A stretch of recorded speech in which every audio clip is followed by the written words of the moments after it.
Let's create the floor. I'll move all of these network boxes just to the side. Drop down a grid. Rename that grid to floor. Just come out of the camera. We'll make this grid so it goes to other objects first, so we can see where we are. And we'll turn this grid size down, I think, to something like 2 by 2 for now.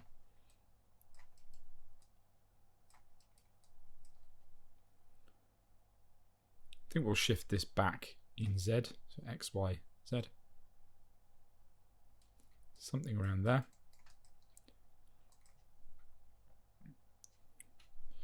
We'll change X to something like 10, so it's nice and wide. And I think that should be okay for now.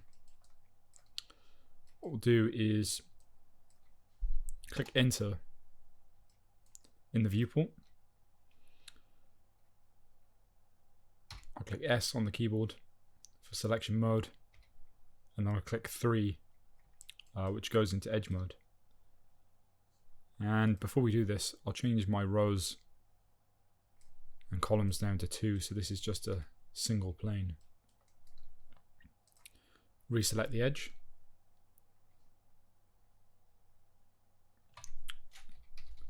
In the viewport, when the edge is selected, I'll just hit Tab, and then I'll group that edge. So now that edge here is stored inside this group, and we can just call this edge.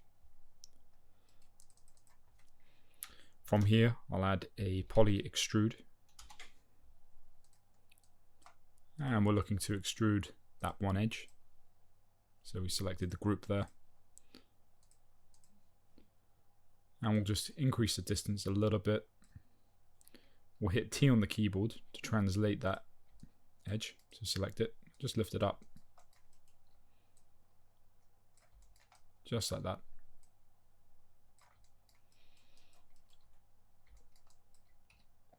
Hit S on the keyboard once again, select this edge here, and we will create a poly bevel.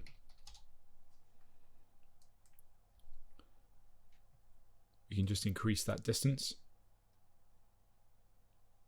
I think something like that, I think. We'll change the shape to round, and we'll just increase the divisions just to smooth that out a little bit. And that seems to be okay. And then if we need to, later on, if we feel the need to transform this, we can scale it in Z, for example, just like that. And we can scale its width. But I think for now, I think that's absolutely fine. Let's color it. Add a network box.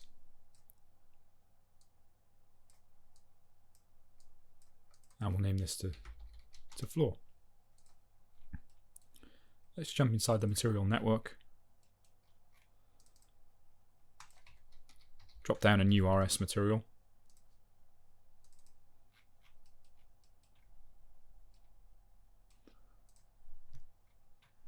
And we'll rename this to floor.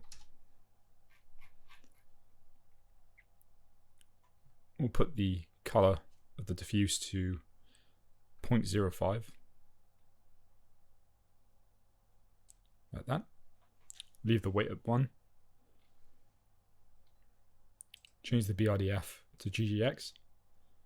We'll change the roughness to 0.883. The IOR to 1.4, so it's not as reflective. And all the other settings can be left as is. Let's just drop that onto the floor. Let's do a test render.